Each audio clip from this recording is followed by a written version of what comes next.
The following is a presentation of The Day.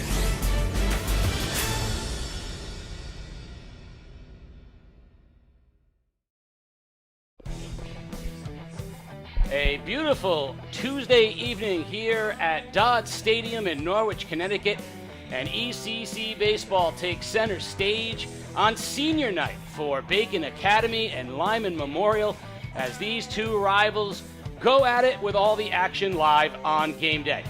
Casey O'Neill along with Mike Susie, and welcome back again as this is now our second game in the last couple of weeks.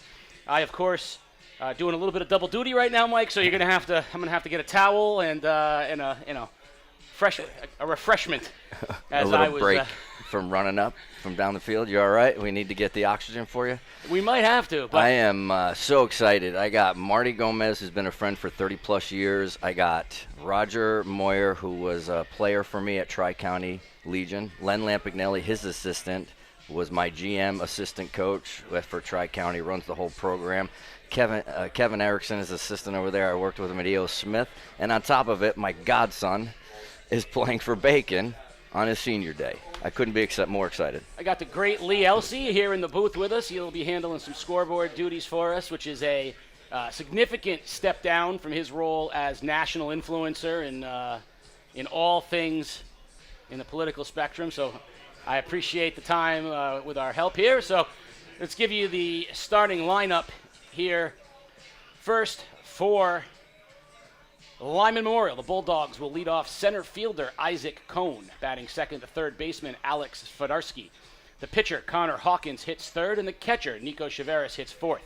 Left fielder Mitchell Glode is fifth, and the shortstop Brady Turbis is sixth. Theo Taylor is seventh, Jackson Bobby, the right fielder, eighth, and Michael Santil, the second baseman. First pitch from J.T. Eisenberg is grounded to short. Robbie Carraro up with it. Strong throw across the diamond, and the first out on one pitch. Bacon Academy defensively will have Mason Pingree at third base, Rob Carraro at short, Ethan Kreutz, the second baseman, Jason Zingler at first. Out in left will be Joey Ginnak in right. In center field is Jacob Teal, the left fielder, Nicky Gilman, the catcher, Eli Cheverini, and the pitch there from the aforementioned J.T. Eisenberg sails high. One out, top of the first. Here we go. I love that leadoff hitter coming in and being ready to go right away. Strike on the outside part of the plate evens the count at 1-1. Svedarski, the third baseman. Sweet left-handed swing, the junior we saw him last year in the ECC championship game. Eisenberg deals, fastball, swung on and missed. The book on Eisenberg, only a sophomore, good velocity, a lot of run on his pitches, pounds the strike zone. Going to be a good one in a young stable of arms for Bacon Academy moving forward. Fastball right by him, strike three, and the second out of the inning is recorded via the K. That's all we've seen is fastballs. We talked about that last broadcast. Not showing his whole arsenal yet, which is good. If he gets through the fastball in the first couple innings, great. Connor Hawkins is the starting pitcher, also bats third, which means you know he's a good athlete. I hate when we face pitchers that bat third in the lineup because that means they're usually a horse. That one's flied out into right field. Ginnak over toward the line, runs it down, and an easy 1-2-3 inning for Eisenberg. A ground out, a strikeout, and a lazy fly ball over to right field. So he sets down the Bulldogs 1-2-3. The Bobcats will have Cheverini, Teal, and Carraro coming up momentarily. Bacon comes in at 11-4. They've had a very good year so far, and if you look at the losses, they've been to big schools like Fitch and Waterford. They lost to Montville in division, and then yesterday they ran into a buzzsaw. They ran into Cam Ogden, the junior flamethrower from Stonington, getting a lot of D1 and professional looks, and he no-hit them yesterday. They have managed 3 walks. He struck out 12 or 13, and he was dominant with a fastball that sat in the high 80s and a big, hard breaking ball. Ogden was very tough to hit yesterday, and Bacon coming off a 7-0 loss. So the Division 3 in the ECC is a jumble. You've got Stonington, Montville, and Bacon, all of whom have beaten each other. Bacon is at Montville tomorrow. They're 1-1 with Stonington. They're 0-1 against Montville. Stonington and Montville are 1-1 with each other. So everybody's a little mixed up right now in Division 3. So tomorrow, a big game for the Bobcats. Then they play again Friday against NFA before 2 more games next week. So a lot of baseball on the schedule for the Bobcats with 15 games. Lyman, only 13 games. They've still got a full slate coming up on the other side as well. I was talking to the coaches beforehand. Lyman's only going to play 19 this year. With this weather and the rain, a lot of teams are stacked up in weeks, and they can only play so many per week, and it's going to be tough. Defensively for the Bulldogs, they will have Isaac Cohn in center field, the left fielder Mitchell Glode, and the right fielder Jackson Bobby. Around the infield, third baseman is Alex Svadarsky, the shortstop Brady Turbis, second baseman Michael Saintil, and the first baseman Big Theo Taylor.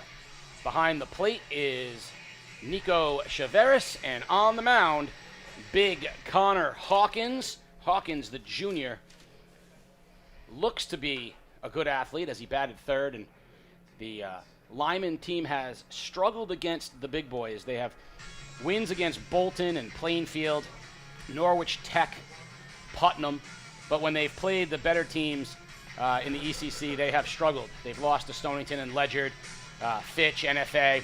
This is definitely a game that Bacon is marking down as sort of this is a game they need to win. It's sandwiched in between the Stonington-Montville games that they had yesterday and tomorrow. So Bacon's already in with 11 wins to the States. Lyman is working on, they're probably going to get in if they get 7 because of 19. So they need a few more. If you look at their schedule, it's not easy. They got Bacon Academy, St. Bernard, and Griswold. Those are games that they are definitely. Griswold already also trying to get in as well. They're right on the cusp. Winnable games against Putnam, Parish Hill, and Wyndham Tech. That might be their best route. Yeah, Coventry's a very tough team also, or usually. We played them every year at E.O. Smith. We always had a battle with them. Bacon was as high as number 4 in Class M. Class M, which is not only loaded, but stacked with ECC teams as Killingly, Stonington, Montville, Bacon Academy, and Waterford, all in the top 10 in Class M currently. Montville still, what's Montville's record right now? Montville's now still with their 3 losses. They have stayed true as we saw them with that big win over Killingly. That game tomorrow with Bacon should be a good one. Is it at Montville or at Montville tomorrow? You see senior Eli Cheverini ready to get in. The Bobcats honored their 4 seniors, Eli Cheverini, Mason Pingree, A.J. O'Neill, and Jason Zingler before the game. You saw the feature on those 4 seniors. They were a part of the great 2019 District Championship Little League team. A lot of the parents still had those jerseys on. And Cheverini, the catcher, steps in. First pitch from Hawkins. It's a fastball just high, 1-0. Tall, lanky pitcher. He's got a good arm. Looks like a little bit of a sling. Yep. The 1-0 to Cheverini, also high, ball 2. Little hesitation there in his leg kick. He holds the ball for a sec. A little funky. I imagine if Bacon gets runners on, you're going to see a lot of running, as I would imagine Hawkins would be slow to the plate. 2-0 pitch is a generous strike call on the outside corner to make the count 2-1. Was that a BP fastball or was that a changeup to me? That was a get over 2-0 fastball. Curveball is popped foul. That's the first breaking ball we have seen from either pitcher here in the early going. And that one got in on Cheverini's hands a little bit. And the count evens up at 2. Yeah, we talked about that in the first inning, but we talked about it last game. You know, if a pitcher can get by with fastballs for a while and not show him his whole arsenal, great. That was a breaking ball. High breaking ball, but Cheverini swung through it, strikes out for the first out of the inning. And that'll bring up the center fielder, Jacob Teal. Keep your eye on this kid. We talked about him off air a few times. Teal is only a freshman. Started on the football team, starting center fielder, batting second, hitting over 300. He also is a catcher, and he's going to be a great player. That ball into shallow right field, and coming in And making the play, the right fielder, Jackson Bobby. So 2 quick outs here as well for the Bobcats, and that'll send up shortstop Robbie Carraro. As he gets older, he's going to learn that first pitch breaking ball, you just want to let go. Hunt fastballs early until you get 2 strikes. Carraro was sitting breaking ball there and fouls that one out of play. So I tend to agree with you, Mike. Unless the guy's a hard thrower. So yesterday against Cam Ogden, I would have encouraged them to look first pitch breaking ball, because when a guy's throwing 86 to 88, you can time fastballs up. You might not see 2 in a row at a time.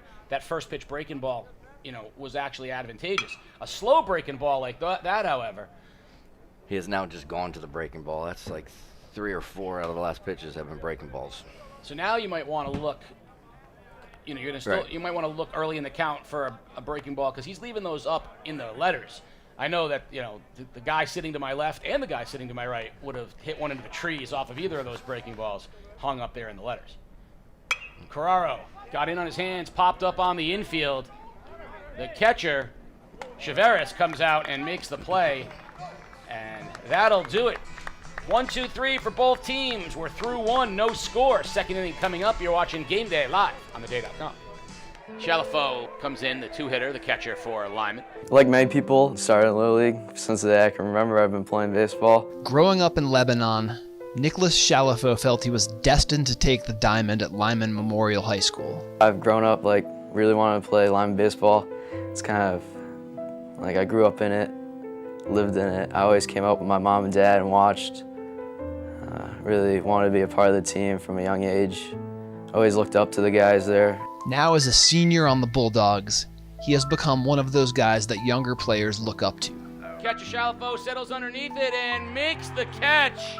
I'd say my role was just to show the kids how to play Lyman baseball. Try to build community traditions and see what would go off of there. That strong sense of tradition and community was a big part of what drew him to the sport. One thing I've realized early on was it felt like brotherhood almost. It felt like community. It wasn't like any other sport. It felt like it was like a family in a sense. Like everybody was almost like your brother. You were playing for the person next to you in a sense, not for the win. For Chalifo and his teammates, playing Lyman baseball means a little more. No matter winning or losing, you come up to the field, hustle every day, give your max effort, and try to improve out on that field every day. Slide in an effort by Chalifo, but it's off the netting. Over the years, the captains or the seniors or upperclassmen of the team really drive that point home every year, and it kind of just carries down year after year. In his lap, leading off here in the top of the second inning is the catcher, Nico Chaveras. Eisenberg with the pitch, fastball poured right in for a strike. The count is 0-1. Eisenberg had an easy 1-2-3 inning in the first, and setting up with the catcher Chaveras to start the second is changeup down. It's 1-1. First off-speed pitch he's thrown. Eisenberg delivers fastball outside corner. That's a good pitch down on the outside part of the plate. Tough to touch that one, and that puts the count at 1-2. I like the setup there. See if he moves away a little bit farther. Comes inside on him instead, and it's peeled foul. I think he missed the spot. He moved outside. He wanted it out. I think he just missed. That's why you need to get everything out, I think. 1-2. Let's see if they go back outside again, or after they missed. It looks like they're setting up inside. The 1-2 from Eisenberg is down, 2-2. I still think that's the hardest pitch for a young right-hander to throw, is that inside fastball to a left-hander when they're not used to seeing a lot of left-handers. They tend to pull it. 2-2 pitch. Weak swing, waved at it on the outside part of the plate, strike 3. So Chaveras goes down swinging, and that'll bring up the left fielder, Mitchell Glode. Another left-hander. Looks like Lyman is stacking the lineup with the lefties. That was a major thing that we had trouble with always with high school pitchers, was trying to throw inside to establish the inner half. And that's why we always told them to look away with 2 strikes, because high school pitchers always wanted to throw away with 2 strikes. Yeah, always. you don't get, if you got, I mean, you get busted in once in a while, but you don't see it a lot. No. They go away.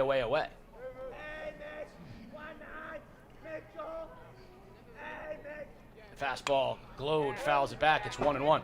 Yesterday, I was so proud of when Ogden was, again, he's throwing 88 to 90, hard breaking ball, and he gets a fastball 2 inches off the plate called for a strike, and the batter just turned to the umpire and went, he doesn't need any help, I was going to say, he doesn't need that. Fouled back again, count 1-2 on the left fielder Mitchell Glode. I haven't, or I can't tell, or I haven't seen it. Has he thrown a breaking ball yet? I don't think so. Does he have it? I don't know what he throw. I haven't seen him throw a lot of breaking balls this year. I know he goes fastball changeup, but a lot of run on that fastball. Yeah. Ground ball foul past Zingler down the right field line. Count remains 1-2.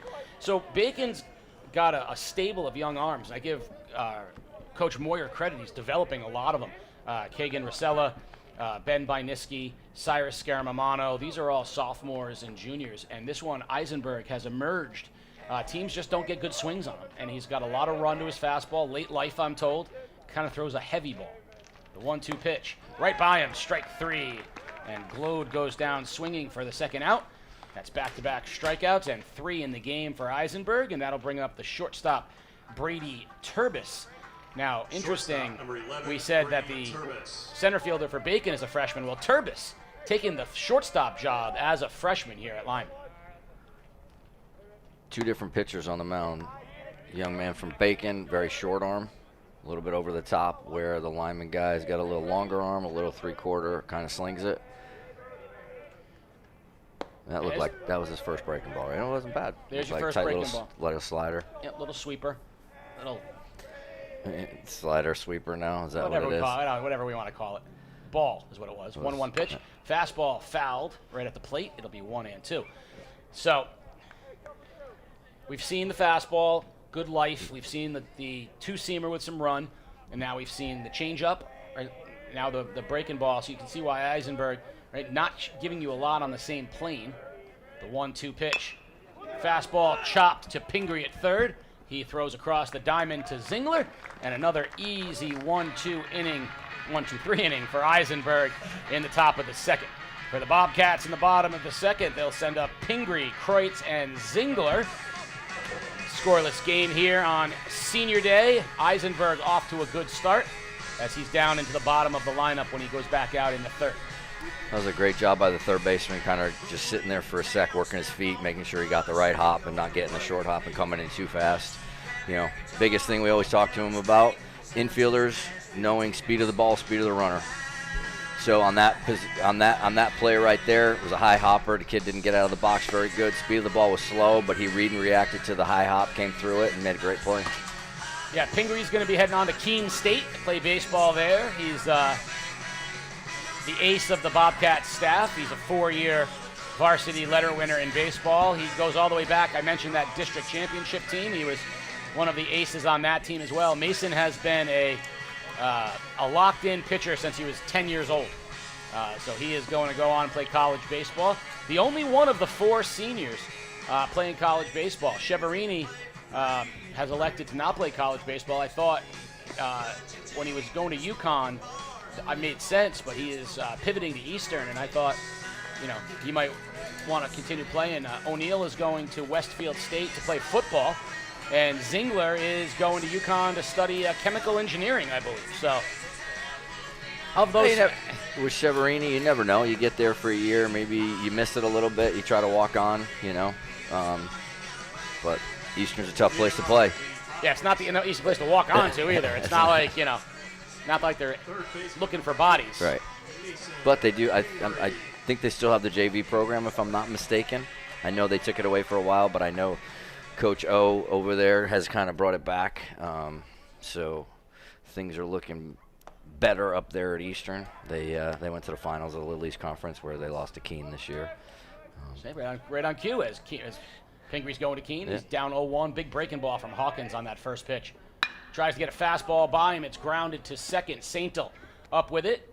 And an easy out here to start the second inning for Hawkins. And Saintel is Coach Moyer's nephew.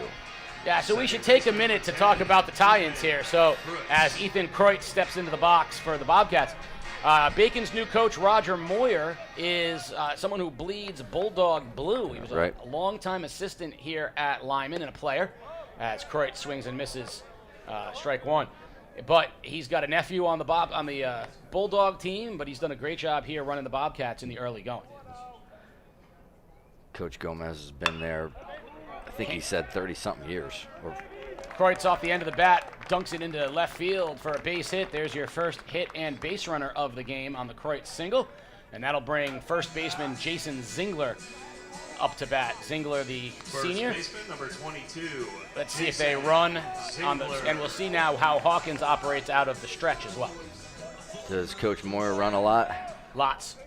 Good. Runs a lot, a lot of pressure, but he runs against moves of the pitcher, which is really what you should be running on more than the catcher's arm. If they see a guy who's a little slow to the plate or a guy who they can recognize, you'll see them run a lot. I think Cheverini leads the ECC in stolen bases and leadoff spot, which you don't see out of a catcher very often. I mean, we talked about it last game. One of the things is high school, they still have to be able to throw it to the plate in a pretty decent speed, and the catcher still got to catch it and throw it accurately to second base. So, one of the things we always talked about at E.O. Smith was just being aggressive. We gave the kids basically the green light constantly until we stopped them in a certain situation if we didn't want to run and make an out. But we gave them the green light constantly. And there you go. There he goes. Pitches up. Strong throw, but not in time as Kreutz steals second base. As Hawkins was going from the slide step, and even with the slide step, not enough. So most of the time, you're stealing it on the pitcher to begin with. You're getting a great jump, and sometimes you tell these kids, don't put a target on your back.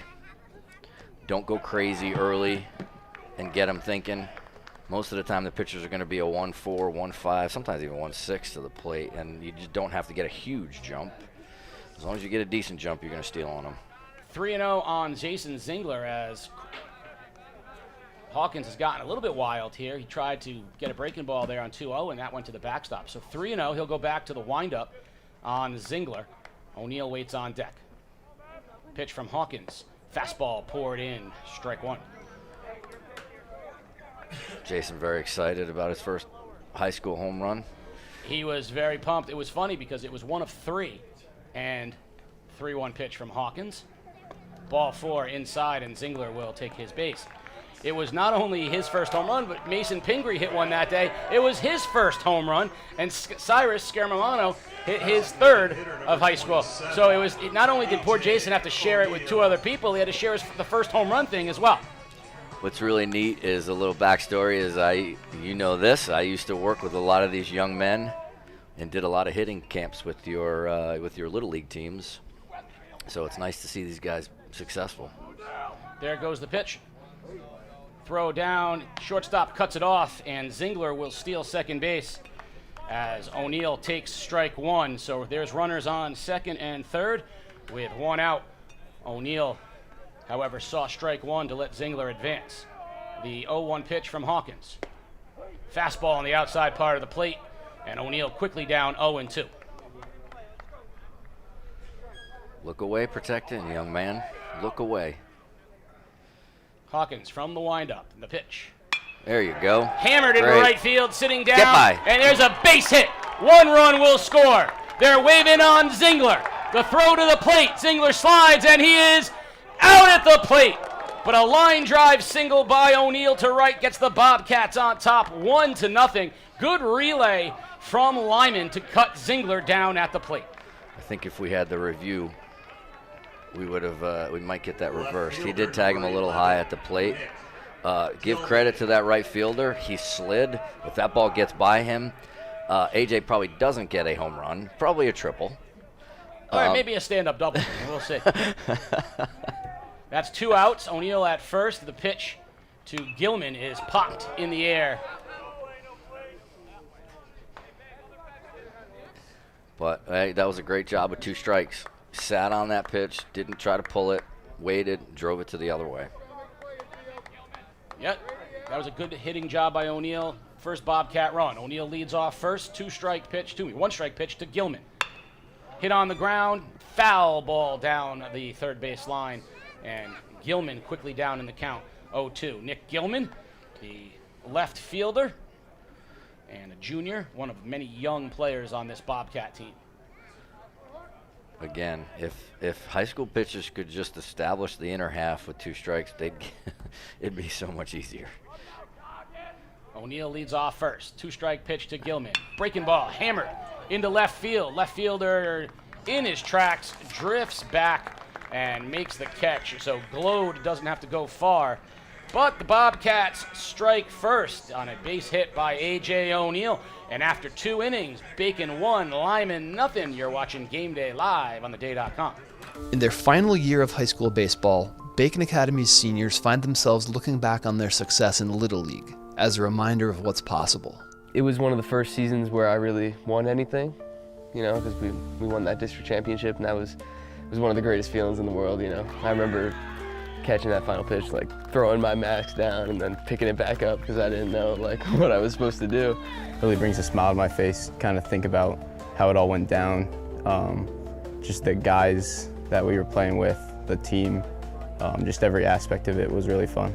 Though they may not have realized it at the time, their experiences as youth set them on the path to where they are today. I think I was like either 9 or 10. My dad told me in the car ride home from a game that I would have to start catching because he didn't have anyone else. I didn't want to do it at first, and then eventually, you know, I found love for it in that season, and I, you know, still love doing it to this day. From time to time, reminders pop up in unexpected places. We had a tradition, kind of like a superstition before every game, where we'd have to put one singular sunflower seed in our mouth and just keep it in there for the whole first inning. The other day when we were playing New London, I saw the bag, and I kind of like told the guys, I'm like, you guys know what to do. And it was almost like clockwork. They all came over. More than the memories, though, there are lessons from that Little League championship that inform their pursuit today of a high school championship. You gotta take the opportunities that you're given, you know. I don't turn down my dad very often because I feel like what he thinks is best. Top of the third here at Dodd Stadium. Bacon Academy on top 1-0. And Theo Taylor, the first baseman, steps in against J.T. Eisenberg and takes a fastball high, ball 1.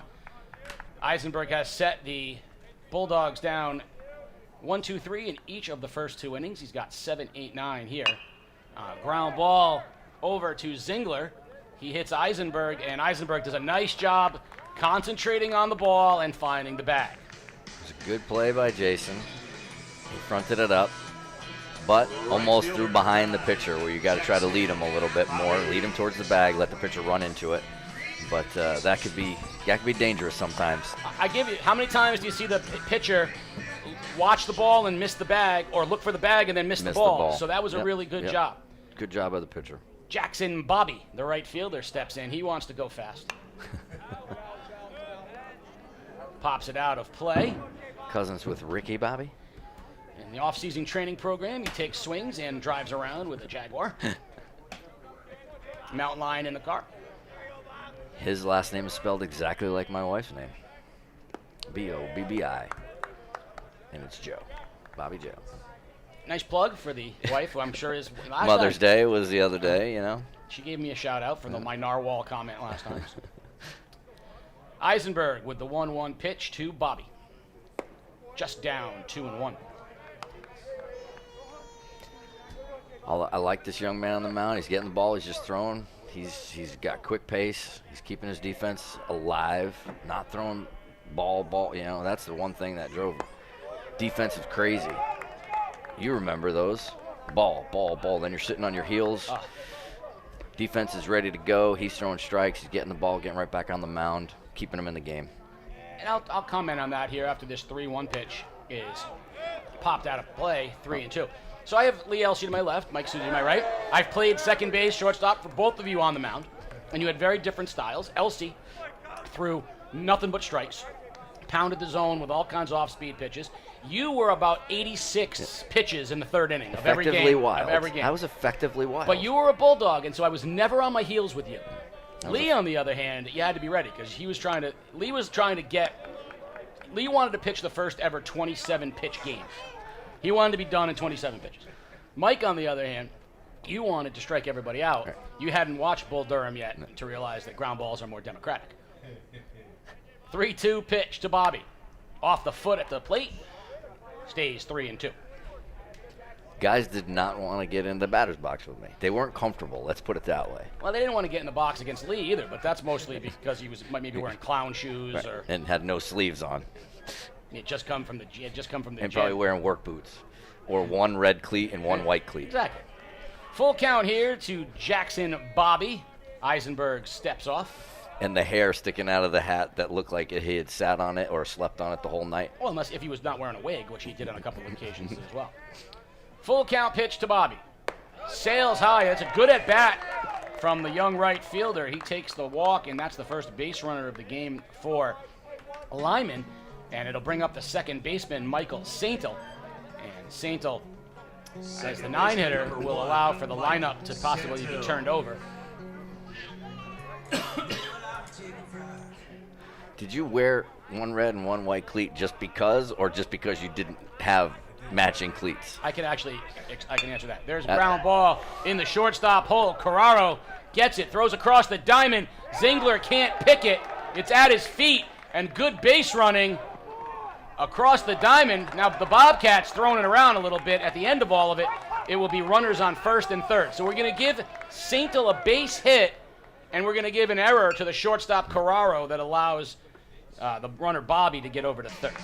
The biggest mistake there was lack of communication between the shortstop and second baseman. The shortstop should have never been breaking towards second base on that. Center fielder number 6. He put himself out of position where that ball is probably an easy ground ball for him if he's not breaking towards the bag, which he shouldn't have been covering the bag. No, That's the second baseman's bag. No, it's possible. I mean, it's definitely a ground ball right at him. So, top of the lineup, Cone pops it up, and it's heading out of play. Cone grounded out to short, and leading off the game on the first pitch. So, he has seen 2 pitches in 2 at-bats thus far. And hacked it both. So, I think if I'm a pitcher, I'm going out of the strike zone here because I'm trying to get a strikeout or a pop-up here. The one thing I don't want is to allow him to just go up there and hack on strike. The other thing, if they're going to have movement, it'll probably be in the next pitch or so, you know. Looking for an off-speed pitch, trying to make things happen. Saintel can run. Eisenberg throws. I'm very surprised. Very surprised we don't have movement here.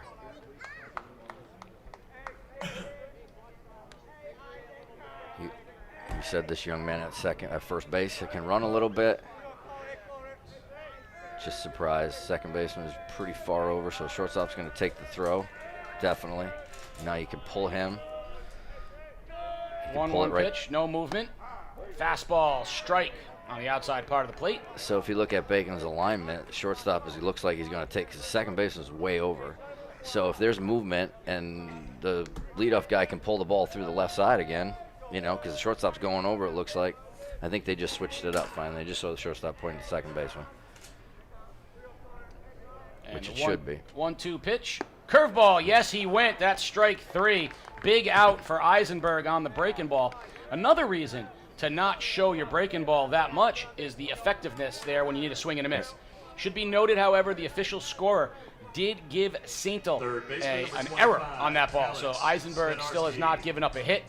They charged an error there. My crack scoreboard operator picked up on that one and relayed the message. And that brings Svidarski, the third baseman, in.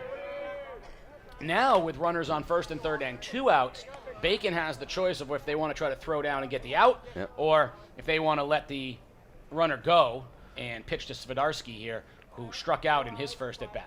So in this situation with our runner, we would probably tell him if he thinks he's dead, then he needs to slow down, stop in the middle, let the throw go through, try to get some action, see if we can steal the run, and then get a run down. Pitch just missed down, so it's 2 balls and no strikes to Alex Svidarski. But you do have your lefty up and gives him a little, holding the runner on here, gets a little hole. Popped up on the infield. In foul territory is Zingler. He puts it away. Pitched out of it. And J.T. Eisenberg gets out of it on the foul pop-up to end the inning. So Lyman gets a couple runners on with an error and a walk, and they cannot capitalize. We'll go to the bottom of the third. 9-1-2 for the Bobcats. 1-0 Bacon. Also, Marty is an old school coach, so he might not do as much movement and running around as, you know, some of the younger guys who are always trying to do something. Can I reach up there? Oh, in the rock! In the... our buddy Jason Appleby. Uncle App, Yeah. as AJ calls him. He's here for senior night. I'm going to give him a little bit of love. First of all, you're missing out. So we're here in the bottom of the third inning. Bacon Academy on top, 1-0. RBI single from O'Neill put him on top. Great play by the Bulldogs to cut off Zingler at the plate to keep it as a one-run game. The Bobcats will go 9-1-2. Right fielder Joey Ginak, catcher Eli Cheverini, and center fielder Jacob Teal. And Connor Hawkins, the junior pitcher, will return to the mound. Got himself into some trouble with the walk to Zingler after the single to Kreutz. Prior to that, he had been cruising.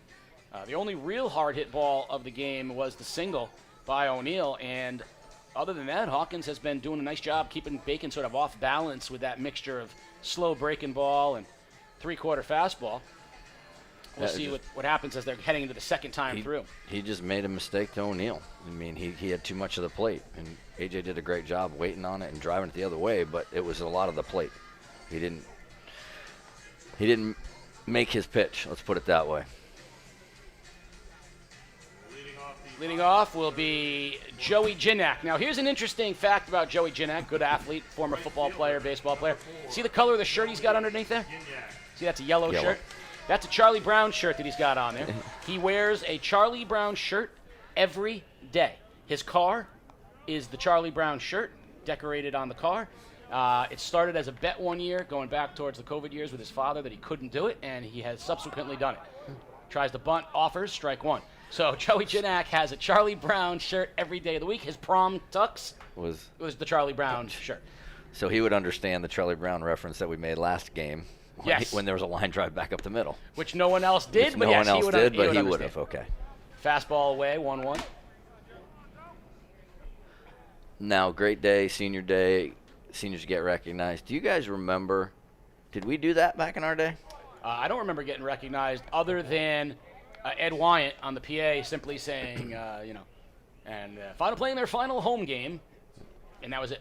That was all I got to remember. College, yes. That's a good breaking ball from Hawkins. Fooled Ginak, evens the count at 2-2. Don't remember doing it in high school.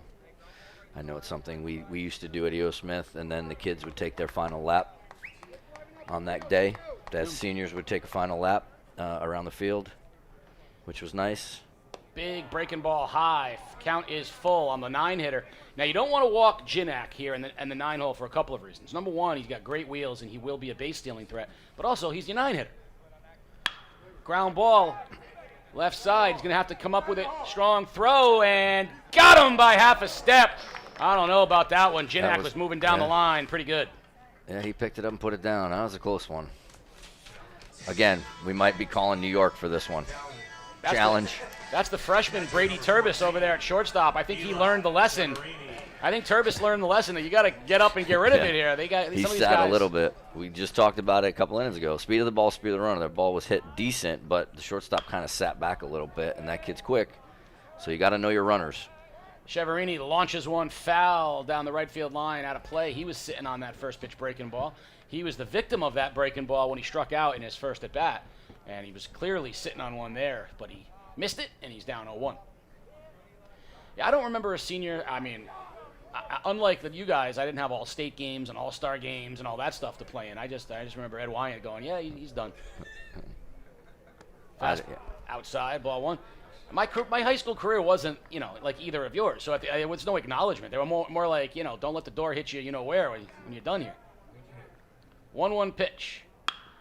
Cheverini gets a good piece of it, drives the right fielder back. He slips and he falls. It's over his head, and Cheverini will cruise into second. Bobby had it, but it was one of those slice-aways off the right-hander, and as he tried to pivot, lost his footing. We've seen it a couple times out there have some problems, and that's a double for Cheverini. We've had a lot of rain. Things are wet. Fields are kind of soaked a little bit here. We've had so much rain over the last couple weeks. I'm sure everything is still a little soft. So Cheverini on second. He will be a threat to steal, and he is a menace out there on the base paths. You see him bouncing around already. Loves to get in the pitcher's head. Teal, the center fielder, flew out to the right fielder in his first at bat, and he will step in the box here with a chance to give another run to the Bobcats as they lead 1-0 here, bottom of the third. Cheverini dances around. Hawkins gives him a lot of attention. Now deals to the plate. Inside, ball 1 to Teal. Definitely could have taken that. Turned in a little bit. Cheverini is very, very active. You're going to see the middle infielders coming over now because he will bounce around. There's the backside with the second baseman, and that gets away. Cheverini's going to try for third. Here comes the throw, and he's in there. So Cheverini, that's just what he does on the base path. Exactly what you said. Causes havoc, getting the pitcher to panic a little bit, making a bad throw. Gets a little kick off the leg, and now he's on third base with less than 2 outs, and an out will score him. So 1-0 to Teal. And here's your first decision. Do you bring him in? Bottom of the third, number 2 hitter. I would probably bring him in because I haven't seen anything from my offense that says that I'm going to put up a lot of runs. Right. Fastball high, 3-0. And Coach Gomez is out of the dugout, bringing him in. And if you look at their on cue, if you look at their scores, not a lot of runs against the best teams. When they've scored their runs, it's been against the D5 teams. Again, we talked about it with Scotty and Ben. 0 against Stonington, 0 against Woodstock, 0 against Wheeler. They've been shut out a few times. Just knowing your team, We talked about it the other night. There were situations where Chasen could have brought him in, and he didn't. But again, knowing his team and knowing, we kind of said it to begin with, the way the game was going the other night was there was no way 1 run was going to win that game. This one, the way it is, could. 3-2 pitch, breaking ball, fouled back. Give Hawkins credit as he has come all the way back here and is now pounding the strike zone to Teal, trying to get this very important out via the strikeout if possible. 3-2 pitch to Jacob Teal. Fastball, Teal gets enough of it to sail it out into shallow left center field, running in and making the catch. That's a long way for that young man. I was just going to say, he brings the infield in and there's a pop-up to the shortstop. Isaac Cohn came all the way. He was right at the cut, almost. The center fielder came a long way for that. If you're gonna bring the infield in like that, you are not helping out your center fielder. But there's a big second out, and now Robbie Carraro, who popped up to the catcher the first inning, is up, and he gets fisted a little bit up the middle. Saintel with the play. Carraro beats it out, and the Bobcats score their second run as Cheverini crosses the plate. So give Carraro credit. He got enough of it to get it to where Saintel had to dive, couldn't make the play, and the Bobcats go up 2-0. In that situation, Case, I don't know if you saw the young man at second base, but he was in a little bit. He needed to be back. He needed to make the infield big and not give up that play right there. There goes Carraro, and he'll steal second base. Ball goes out into center field. Carraro will head over to third, where he will end up after the error on the throw. So Carraro, and this is what the Bobcats do. When they sense that they have a pitcher or a catcher that they can run against, they're just going to keep going. So put the green light on, let them go, and just put the stop on when you need to. Now a wild pitch or even a ball that might be an out otherwise, can be turned into a run here. And we're going to get a timeout and a mound trip as Hawkins, this could be the kind of thing where you just want to settle your pitcher down because you're facing the number 4 hitter, Pingree. The last thing you want to do is get frustrated, give up a meatball, and let this run score. You've got 2 outs, so this is the kind of talk. What would you say as a coach right now? Again, we just try to calm him down. Just tell him, hey, let's go pitch by pitch. Biggest thing for me is if he's your best hitter, we don't want him to beat us. But what's going on right now with Bacon is that if this young man gets on or we pitch around him, then he's going to steal second. Now it's second and third. Now there's 2 runners in scoring position. So, again, making good pitches, make him hit our pitches here, just calm him down. He's just really calming him down right now because he's frustrated. You can see the young man was frustrated. He's grabbing the ball, he's throwing it, he's not paying attention to the runners. The runners are just running all over the place. He made a mistake and tried to pick and hit the runner in the leg and ended up giving up a guy in scoring position. So he's just frustrated right now. It's just kind of calm him down. And again, Slow things down, breathe, pitch by pitch. That's all you can do. 1-0 to Pingree. Breaking ball just high and inside, 2-0. Looked like a good pitch right there. Lee Elsey once said, if I was pitching you got to get that one. That's that big Elsey breaking ball right there, that big slow breaking ball that he used to freeze. 2-0 to Pingree. Chopper to third. And that should get them out of the inning, but it's a low throw, and Pingree will be safe. Carraro will score, and there's what we talked about as Swiderski bounced the throw. That's the advantage of running the bases and getting over to third base. Yeah. Otherwise, putting the pressure on the defense. Now he's got to make the play.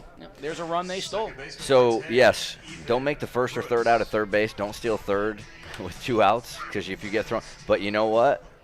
Or if you can get to third base in high school, it puts a lot of pressure, not only on the pitcher, because now he's got to throw strikes, the catcher's got to block the ball, and then the infielder's got to make the play. I know it's a sin, or it's the cardinal sin of baseball not to make the third out of third base, but in high school, we would put pressure on the defense and try to get that runner to third base because, again, it puts pressure on everybody. Well, it's all about numbers, and I will share those numbers with you after this pitch to Ethan Kreutz, who singled in his first at bat outside. Pingree going to steal second, and he's in with the stolen base. So the numbers tell you that at a certain level, a ground ball to short is an out 9.75 times out of 10. So the idea of put it in play doesn't work, because if you put it in play with ground balls around the infield, you're just going to make outs. Strike there to Kreutz. At the high school level, the shortstop, it might be 7 out of 10. And if you're a good base runner, it might be 5 out of 10. So putting it in play starts to have more value. Fouled out of play by Kreutz, 2 strikes. Same thing applies with running and stealing the bases. The success rate, if it's below 80%, then it's a really bad play. But if you're stealing at a 90% rate and that extra base running results in a certain level of success, then you just got to keep running. Right.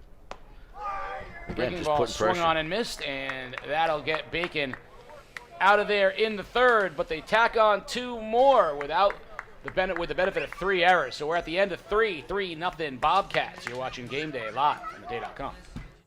Last year, Waterford senior number 4 on the grade 8, the Olympico kick. I'm here with Cam Dickinson. I don't think she can pull it off. It looks way too hard. I think it was a fluke. Get it done. I got it.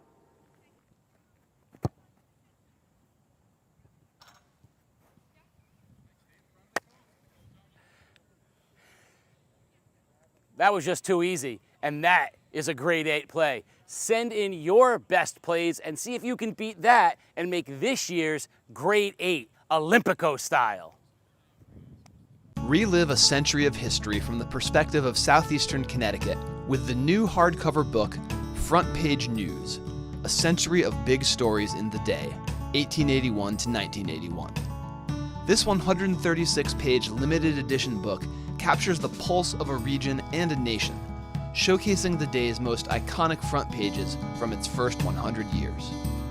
Order today at theday.frontpagesbook.com. We're back, top of the 4th inning here at Dodd Stadium. The Bacon Academy Bobcats with a 3-0 lead on the Lyman Memorial Bulldogs. JT Eisenberg back on the hill for the Bobcats here in the 4th. He'll face the meat of the Bulldog order, pitcher Connor Hawkins, catcher Nico Chaveris, and left fielder Mitchell Glode due up here.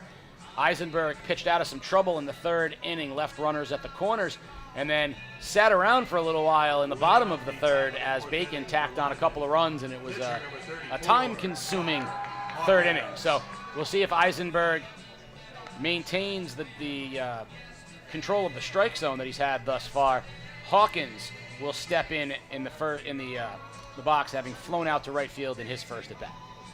The Chaveris young man, is his father the old Plainfield coach? That's a very good question, and one that you would probably need to ask him, because I think it is. I do not know. Eisenberg delivers.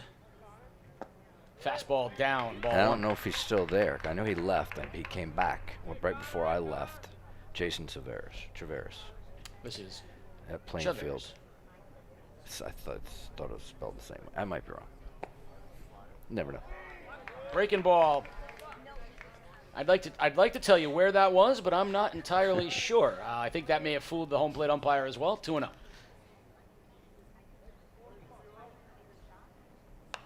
Good pitch in on the hands of Hawkins. Now, if you get a 2-0 fastball and that's the swing you get, that's either a bad job zoning it up as a hitter or a really good job for the pitcher getting a little extra run. Or they're not seeing it very good out of his hand.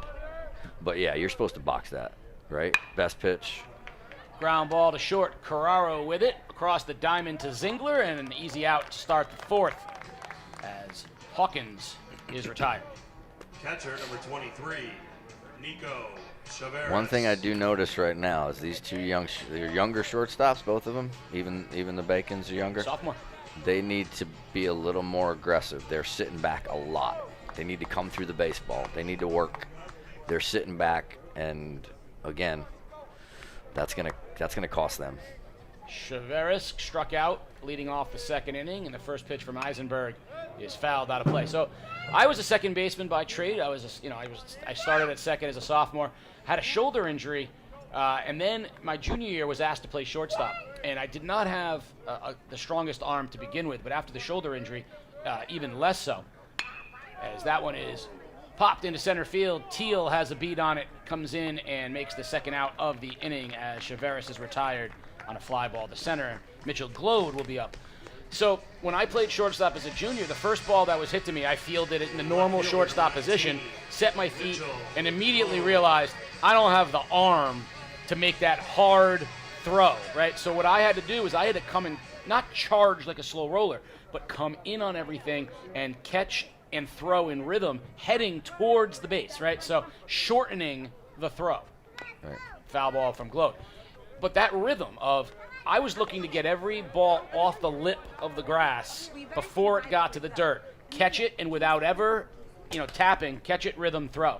I think young shortstops would be better served coming in like that, rhythm coming to the ball. You just got to keep working through the ball. Work your feet, just read and react to the hop, come through it. If you're just sitting back and relying on your arm, you better have a cannon. And I haven't really seen the young men that they have that great of an arm to be able to just sit back on every ground ball and be able to throw everybody out. Carraro's got a strong arm, but not what we're talking about here, right. where he should still be looking to come through the ball. Fastball inside, 3-1. So after two quick outs, Eisenberg has gone 3-1 on Glode, and this is where coaches pull their hair out of their head because or don't have any. Nice. Fastball for strike Quick two. Two outs, count. And then you go 3-1 on the next guy or walk. Trying to figure out who has the most hair amongst the three of us in the booth, and it is Peter. Clearly Peter. Full count pitch, fly ball into center field. Teal right in his footsteps, comes in a couple steps, and retires Glode on the fly ball. So another 1-2-3 inning for Eisenberg. He is through 4, and we head to the bottom of the fourth, 3-0 Bobcats. Communities that are no longer covered by local newspapers become news deserts that lack journalists providing government oversight and access to quality information. The Day is committed to providing comprehensive news coverage in every town in southeastern Connecticut, but we've had to scale back coverage in some towns, including Ledyard and North Stonington, due to market forces affecting local news companies around the country. We need the continued support of the communities we serve to help fund additional staffing that enables us to provide the kind of coverage our readers expect in every town in the region.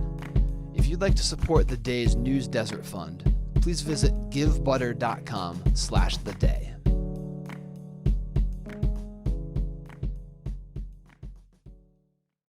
Game Day is a production of The Day Publishing Company. If you'd like to support Game Day and help us continue to bring you the best in Connecticut high school sports, please consider purchasing a print or digital subscription to The Day at theday.com/subscribe. Bottom of the fourth inning here at Dodd Stadium, 3-0 Bacon Academy on top. Back on the mound, Connor Hawkins for Lyman, and he will face Zingler, O'Neill, and Gilman here in the bottom of the fourth. The Bobcats scored 1 in the second, 2 more in the third, and they have a 3-0 lead here on Senior Day at Dodd Stadium. The Bacon pitcher is doing a great job. He is just getting the ball, throwing strikes, making his defense play behind him, understanding the other team right now. Lyman is not a big, powerful team. He's letting him hit the ball. He's not walking guys. He's doing a great job. Jason Zingler walked and was cut down on the plate, by the plate on a nice play in the second inning. He, of course, was on second base on the line drive from O'Neill. That fell for a hit, and he was cut down looking to score the second run. Zingler. 1-0 pitch is high, ball 2. And now, what was it, 4 or 5 seniors for Bacon? 4. 4 seniors. Cheverini, Pingree, O'Neill, and Zingler. 2-0 pitch. Fastball high, 3-0. See if they give Zingler the green light here as a leadoff hitter heading down towards the second part of the order. Base runners are key. The 3-0 pitch from Hawkins poured in for a strike, 3-1. And he's done a good job, too. I mean, he's just been on the short end of a couple bad plays, that's all. I mean, it happens in high school. We talk about it all the time. 21 outs in high school baseball is the hardest thing to do, to give them 21 outs. It's usually 27, 28, 29. And that's what drives you crazy, just taking care of the baseball. Zingler was way out in front of that 3-1 pitch, but Hawkins is back to fill the count up 3-2. And loses a curveball high, and for the second time in the game, Zingler has walked. And that'll bring up A.J. O'Neill, the designated hitter, lined a single to right field, driving in the first Bobcats run in the second inning. We'll see if Zingler moves it all. And the pitch to O'Neill. Breaking ball inside, ball 1.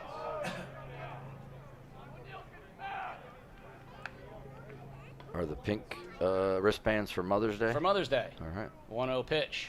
Breaking ball outside, 2-0. So now exactly what we talked about last inning. O'Neill should be hunting one pitch, one spot, best swing.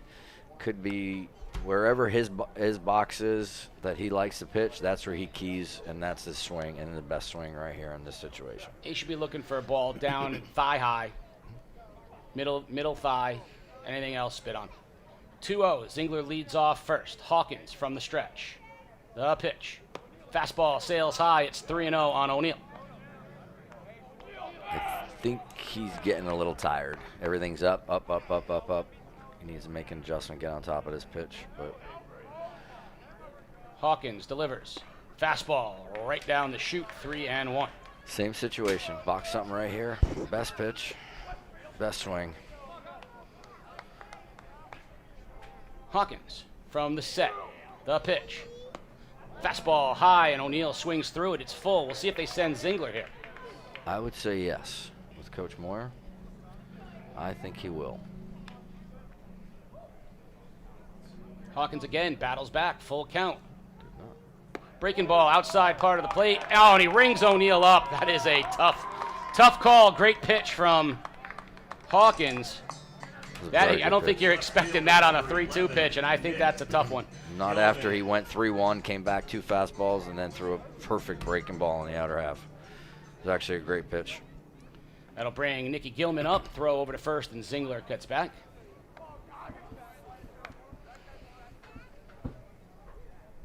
Gilman lined out to left field in his first at bat. Looks to bunt, lays it down. Fielded by Hawkins. Hawkins throws and has him. So Zingler will go down to second base.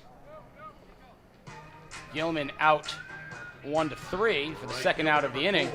And that'll bring up right fielder Joey Jinak, who grounded out to short on a close play in the third. So that was a bunt for a base hit, of course, in that situation. But what you have to explain, or you need to tell your hitters, it's got to be perfect or fall. And that was the big thing we tried to emphasize. If you're going to bunt for a base hit, it's got to be perfect or foul. If it goes foul, then you got another shot. If not, and you bunt back to the pitcher, you're out. Good curveball for strike 1 to Jinak. Hawkins delivers. Fastball sails high, ball 1. One thing you and I, Lee, never knew how to do. Bunt was a 4-letter word. or I was gonna make a joke, and I'm not gonna because I love you both so much. Breaking ball, Janak hits it on the ground, across the diamond. That was a better job right there by that young man. He did come through that baseball a little better. Nice play, gets through it. Bobcats do not score, and at the end of 4, it's still 3-0 Bacon. You're watching Game Day live on theday.com. Here at Game Day, we're proud to bring you unrivaled video coverage of local high school sports, all of it free for you to watch. These videos are not free for us to produce, though. If you'd like to ensure that we can keep covering your school and your teams, there's a few ways that you can support us. Hit up our merch store and pick up some Game Day gear in your school colors. Our camera operators are always looking for those shirts and hoodies in the crowd, and you may see yourself on our next live stream. We get a lot of support from businesses in our community. And if you'd like to join them as a sponsor, send us a message and we can connect you with our advertising staff. Finally, The Day is the organization behind everything we do here at Game Day. If you want to support The Day's community journalism, consider a print or digital subscription at theday.com/subscribe. Tonight's player of the game is brought to you by Roberto's Log Cabin Restaurant. Nestled in the woods of Lebanon, Connecticut, Roberto's Log Cabin is the cozy rustic home of comfort food. Family owned and operated, The Cabin, as it's fondly known, offers a diverse menu of hearty fare from burgers to the best ribs in the state. So come check out the Hallway of History in the newly renovated tavern, sample the diverse menu, get your craft beers and cocktails, all while watching your favorite sports on one of their 10 TVs. Stop in, see Rob and the crew, and tell them Game Day sent you. Player of the game by Roberto's Log Cabin Restaurant. We're back here, top of the 5th inning. Bobcats on top 3-0. And Lyman will send Turbis, Taylor, and Bobby in here in the 5th. And I am joined by former athletic director at New London High School, Waterford High School, Hall of Fame Legion coach, and grandfather to Bacon Senior A.J. O'Neill.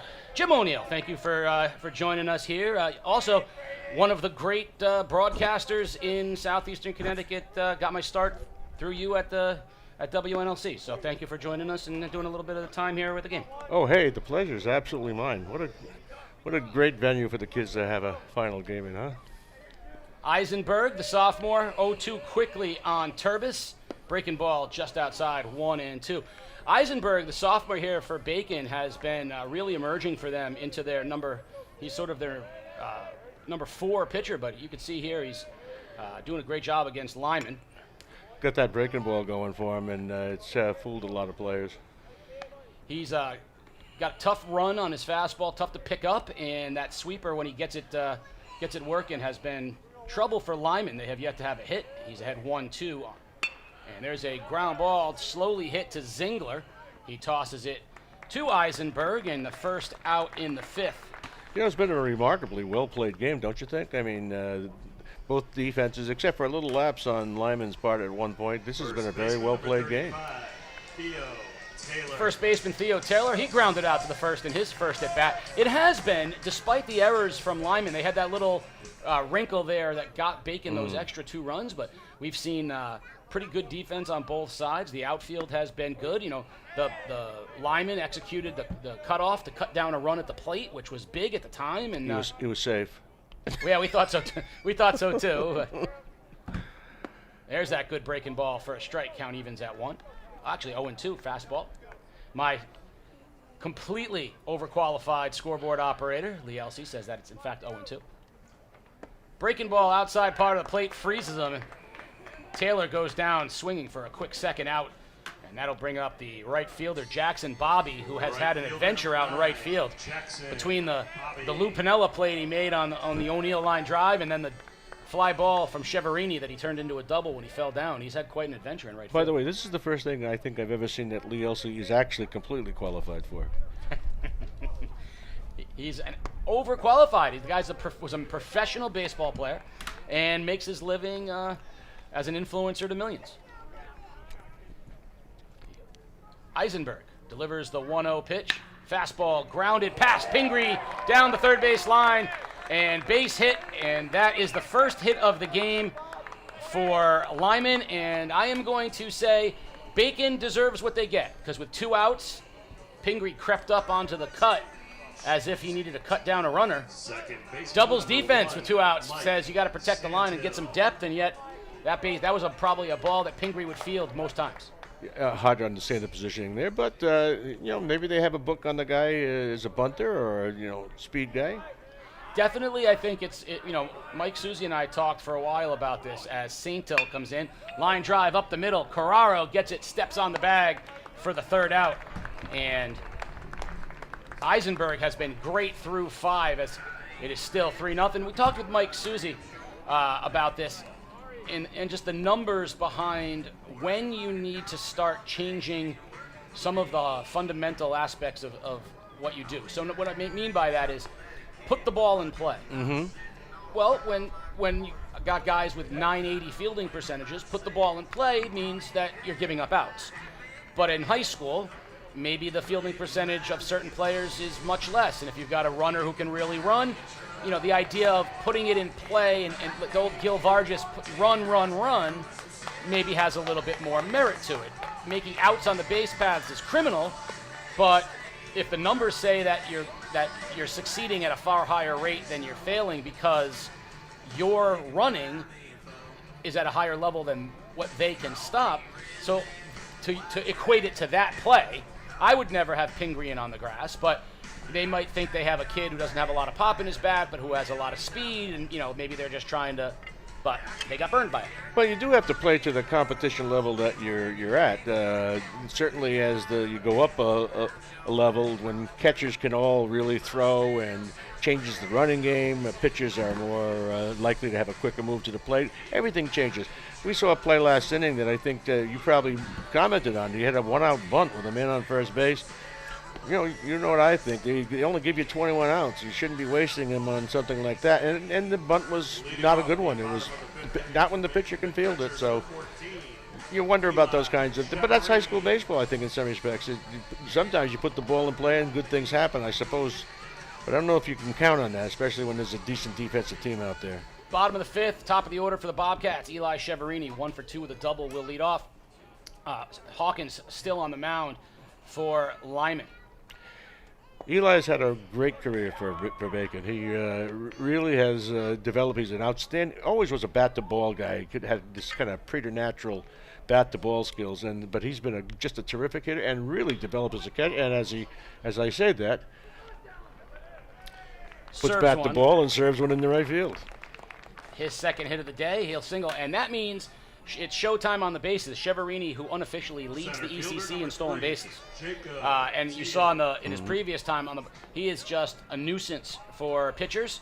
He will be running here as Jacob Teal, the center fielder, 0 for 2 with a couple of fly balls, but you can guarantee that they know Cheverini's going, and Cheverini knows he's going. Hawkins well, of course, off. He is the fastest catcher in the league, don't you think? 100%. Yeah.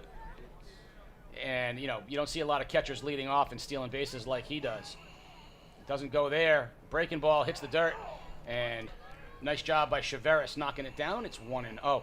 I had Mike Susie to my right and Lee Elsey to my left when Nicky Gilman bunted. And we determined that between the two of them, I bunted more in one game than the two of them bunted in their careers. Lee actually bunted once. He bunted a sacrifice against John Jay to win a game, a squeeze play to win a game. It's a long story, but I don't recall Mike ever bunting. No, Mike says it's his favorite 4-letter word. There goes Cheverini, the pitch. And no chance as Cheverini steals second base easily. And Eli's such an instinctively good player. I mean, he gets such a good jump. He's got great speed, and he knows when the situation is right for him. He's turned into an outstanding player. He was all conference last year, wasn't he? He was, and he will be all conference again this year. And his baseball career will stop for the time being. We talked about that. Has no intention of playing baseball in college, which Mike is saying, let's see what happens after he gets to college and if the bug bites him or not. But yeah. he could walk on to a lot of places and be a nice player. There he goes. Teal takes, and Cheverini steals third very easily. Yep, standing up. And now just like that, runner on third with nobody out, and Teal with a 3-0 count well ahead. I got to think this is at the end of the rope for Hawkins. There's action in the bullpen, and he's been getting tired. just on the outside part of the plate, 3-1. I don't think he's thrown enough of that pitch. We agree. We said he fell in love with the breaking ball too much, and he has not thrown that good fastball in the outer part of the plate, which he did there. 3-1 to Teal. Breaking ball, or fastball rather, goes high. He walks Teal, and I think that might be Hawkins' last batter. But assuredly, Teal will run as Carraro steps in. Carraro was 1 for 2 with an RBI. Shortstop number 7, Robbie Carraro. Sophomore. Rob Carraro, sophomore shortstop. Teal, freshman at first base. I think Robbie's going to be a very good player. His father was a pro. Yeah. And but he has just such good actions. Even last year, watching him play shortstop, you could see he had a future at short. There goes Teal. Pitch to Carraro down, and that's going to get past the catcher. Cheverini comes in, slides under the tag. He is in for the 4th Bobcat run. 4-0 Bacon. Teal will head down to second. That is just so instinctive. I mean, that's a hard thing to teach. You have to have a feel for the game, and Eli just showed it right there. Just an absolute good feel for the game. The young man on second base, Jacob Teal, is just a freshman. This is Carraro, a sophomore. Bacon has a lot of young kids on the roster. 4 seniors only, right? Only 4 seniors, and I give Roger Moyer credit. He's done a great job developing this group. They're going to be a good program. On the other side of thing, a young Lyman team, but they've taken their lumps. This Bobcat team, as Carraro fooled by a breaking ball, 2-1. Bobcat team is sitting at 11-4, ranked in the top 6 in Class M. They're a very good team, and only 4 seniors. This was supposed to be a developmental year, and these kids are playing really well. Chopped foul from Carraro. Count evens up at 2. Coach flashing some skills. Roger says all he's got left is the ground balls when he's in third base box. It's all he's got left. But he gives it his all. Teal leads off a second. 2-2 pitch to Carraro. Breaking ball outside. Count goes full, and it feels like Hawkins has been 3-2 on just about everybody. He made a 3-2 pitch. Pitch count's got to be way up there, too. Has to be. He's made a 3-2 pitch on about 6 out of the last 8 guys. 3-2 to Carraro. Is in on the hands, popped up on the infield.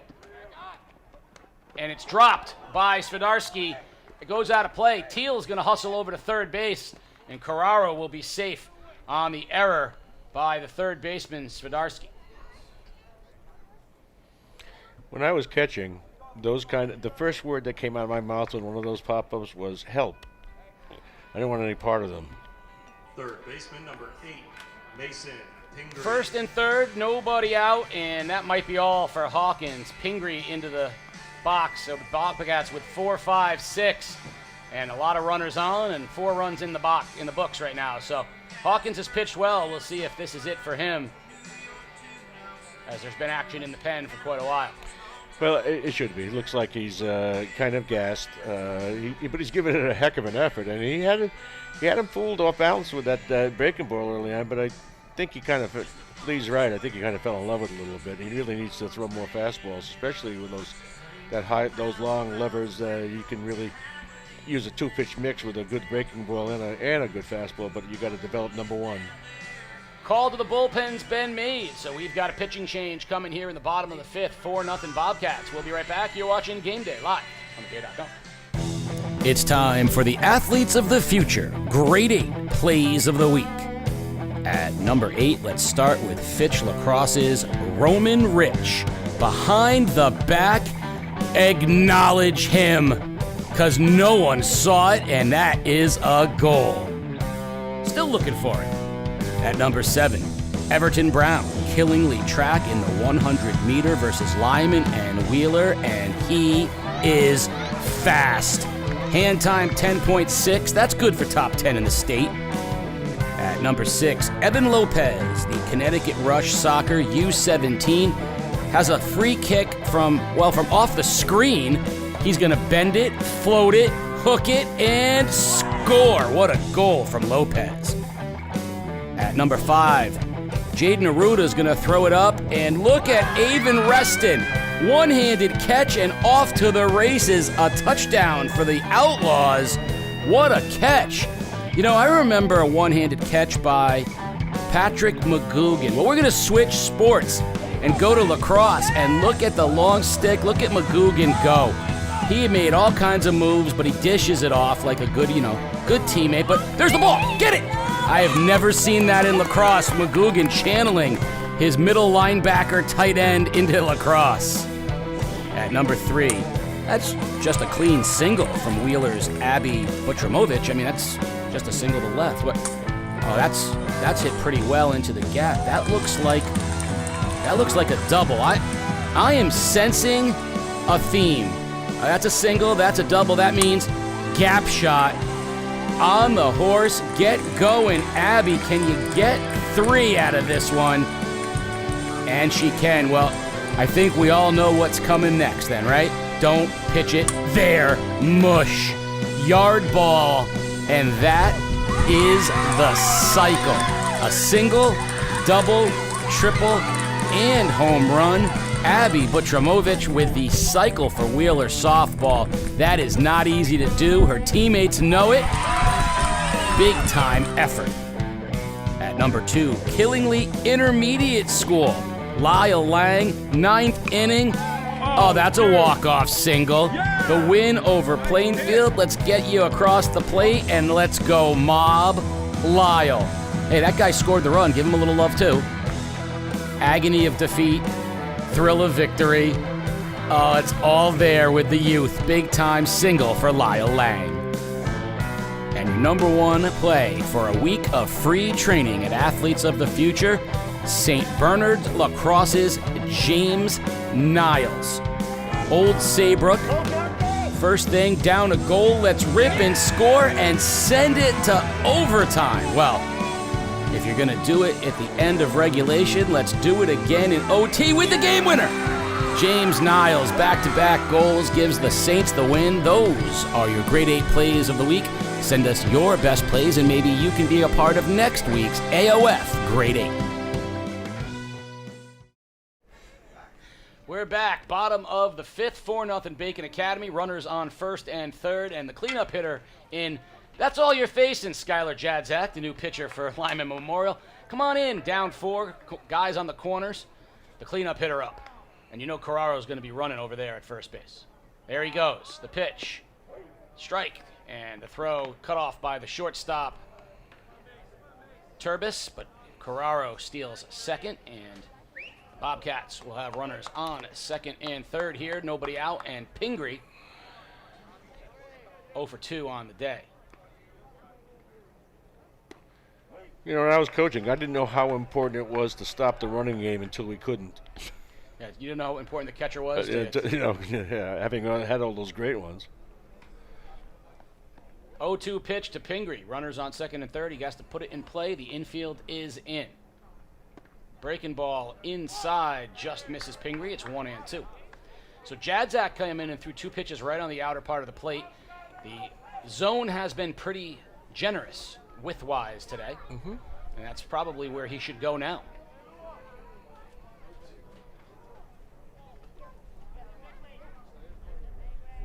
The 1-2. Outside, 2-2. Pingree doesn't chase. Count evens up. Another kid who has had a great career at, I've been following him since he played for you. That's right. Back in Little League. Well, all those seniors. Seniors and the juniors. I got a lot of kids here that I go back with. The 2-2 to Pingree. Popped.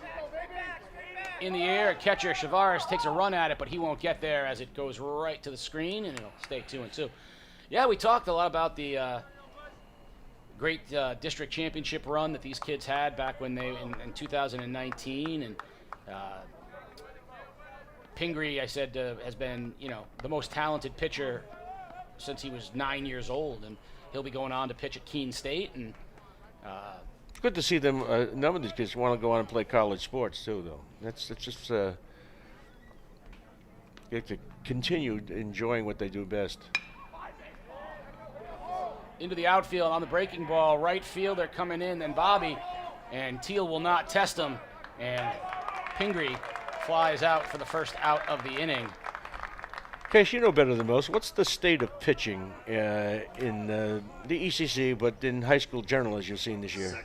I think it is there is no middle anymore.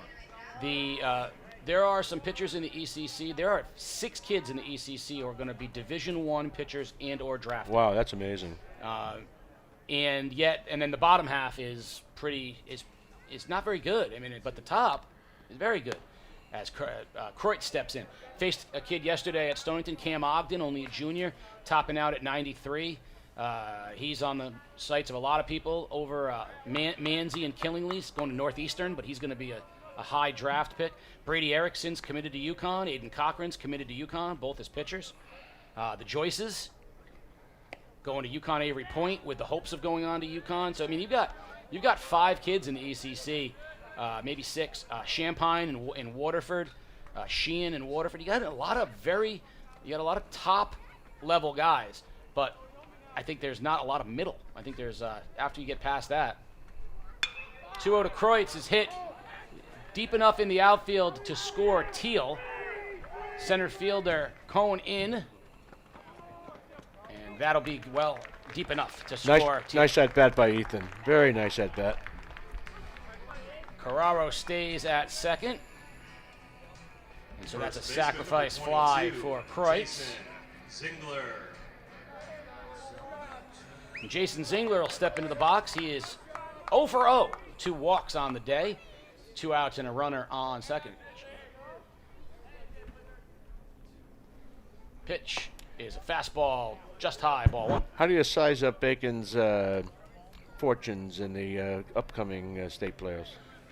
The issue is they're in Class M, which is not only a dynamite class, it is top-heavy with ECC kids, as Zingler hits it foul.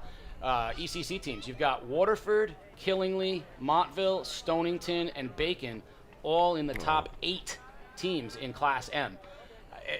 They are ECC should do very well because there's so many of them, but it's going to be a tough road for the Bobcats. It's all about, and you know how it is, it's all about the draw. Yeah.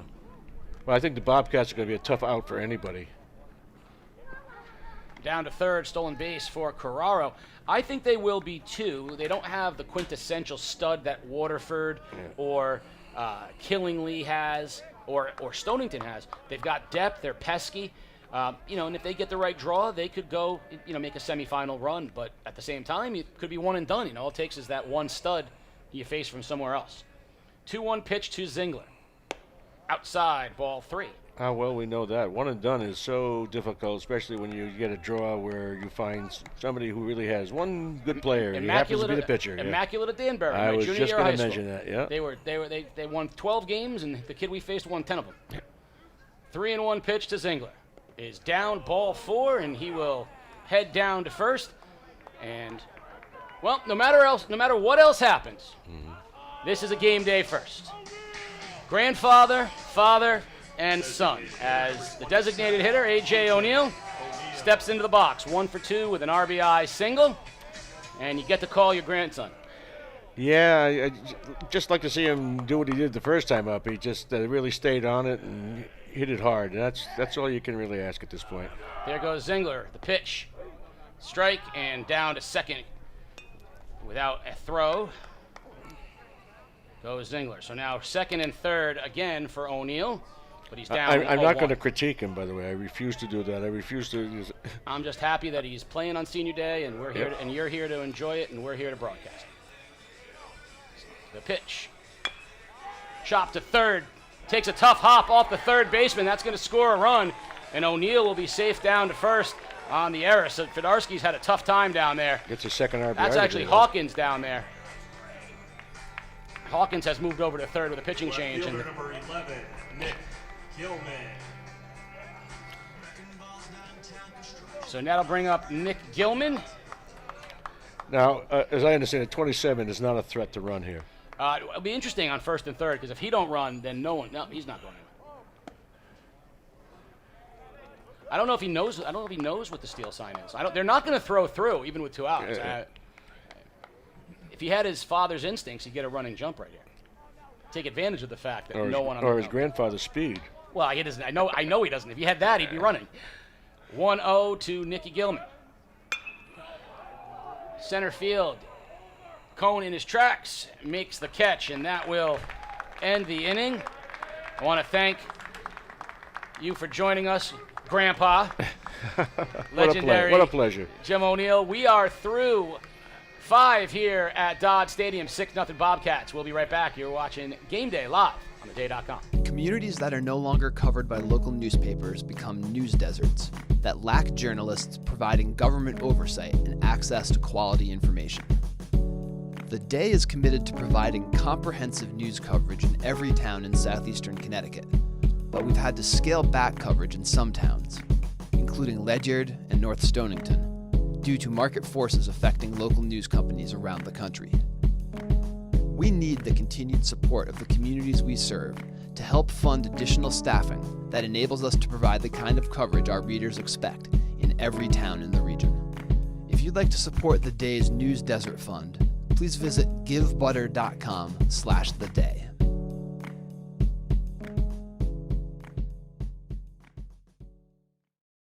Game Day is a production of The Day Publishing Company. If you'd like to support Game Day and help us continue to bring you the best in Connecticut high school sports, please consider purchasing a print or digital subscription to The Day at theday.com/subscribe.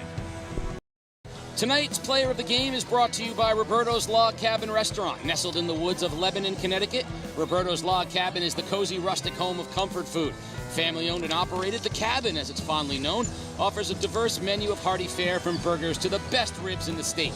So come check out the Hallway of History in the newly renovated tavern, sample the diverse menu, get your craft beers and cocktails, all while watching your favorite sports on one of their 10 TVs. Stop in, see Rob and the crew, and tell them Game Day sent you. Player of the game by Roberto's Log Cabin Restaurant. We're back, top of the 6th inning, 6-0 Bobcats on a one-hitter thus far from sophomore J.T. Eisenberg. He's back out there to pitch the 6th, and he'll be facing the top of the order for Lyman Memorial, Isaac Cohn, the center fielder, 0 for 2 thus far, and he'll step in to face Eisenberg. Mike Susie back with us here in the booth. Thank you for giving up your spot for an inning. Oh, my pleasure. That was great. It was perfect. Line drive off Pingree, and that's going to be a base hit for Cohn. Couldn't have happened any better. Grandfather, son, and grandson. Yeah, I'm pretty sure that's a sure first. Yeah. Could be. Grandfather, father, broadcast team with the kid on the field is pretty cool.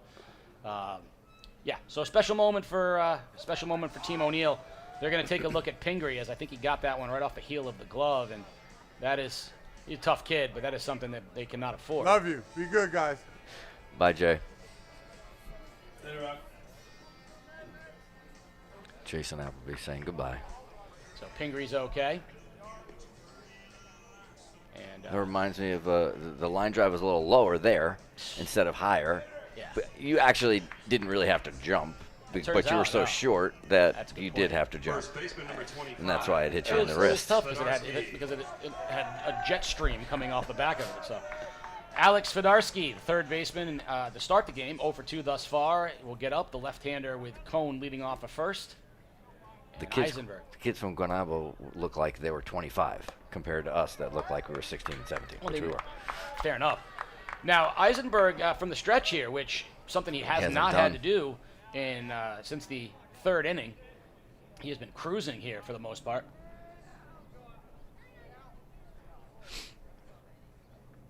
Takes his time. Cohn leads off at first. The pitch. Took a long time there. Strike to the left-hander on the outside part of the plate. That was a generous strike right there. There's been a few of those. I got to say that Cohn, by the way, is the one that swung at the first pitch in every at-bat.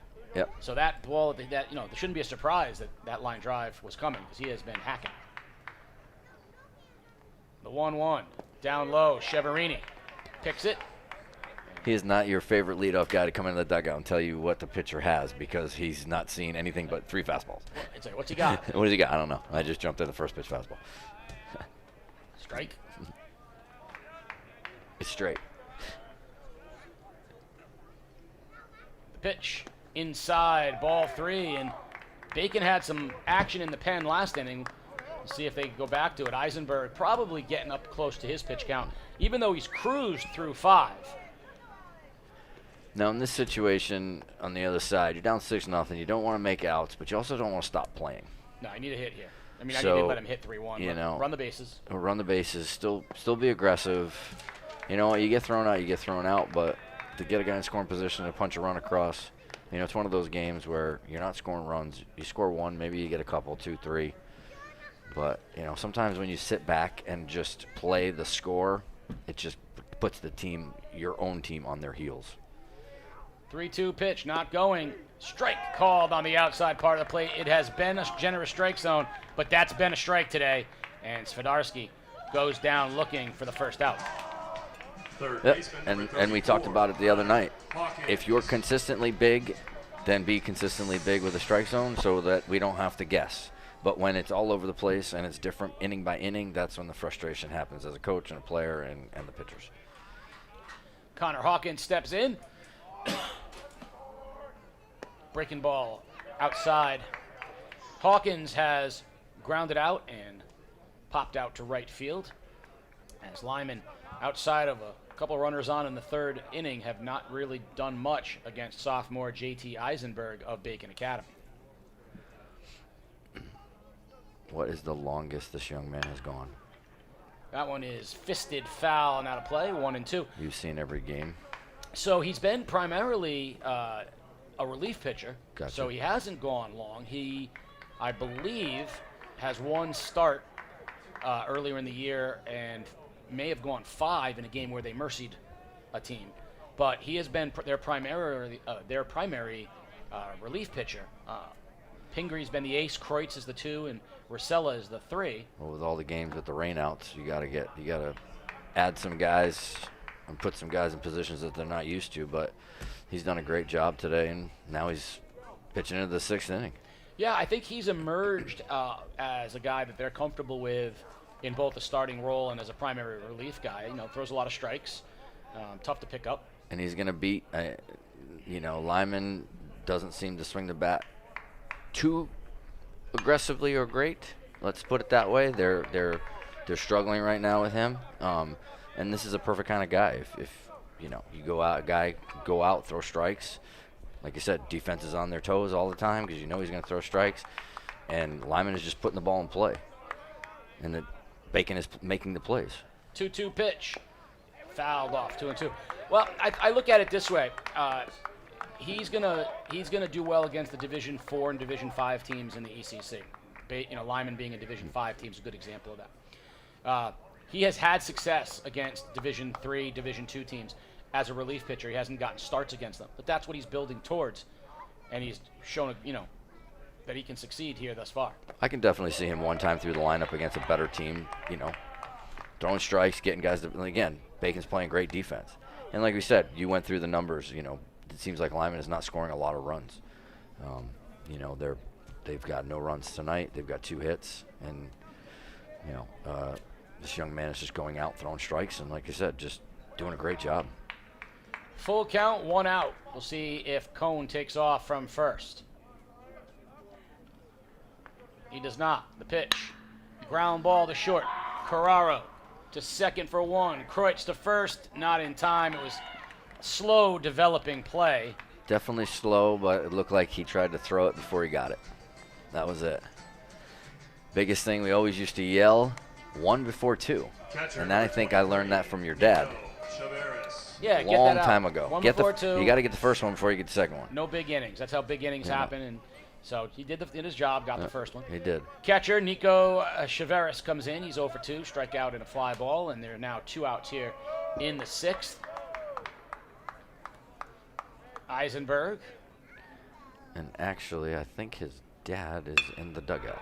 Line. If I'm not mistaken. Base hit over the shortstop head, and good piece of hitting there from Chaveris as he served that one out into left center, and that'll put runners on first and second with 2 outs, and it'll send the left fielder Mitchell Glode to the plate, and the Bobcats up 6-0 are going to try to get, I'm pretty sure, try to get Eisenberg through this inning and go after the 7th, I think, probably with somebody else. This is their Lyman's best opportunity they've had all day. Pinch runner at first, Reese Jadzak. I'm going to guess brother of the pitcher, Skylar Jadzak, only because if you have more than one Jadzak and they're not related to each other, that is what I would call a statistical anomaly. So Eisenberg has had trouble one other time in the third. He pitched out of that. Let's see if he can do it here as well. Runners on first and second with 2 outs in the top of the 6th. Glode, another left-hander.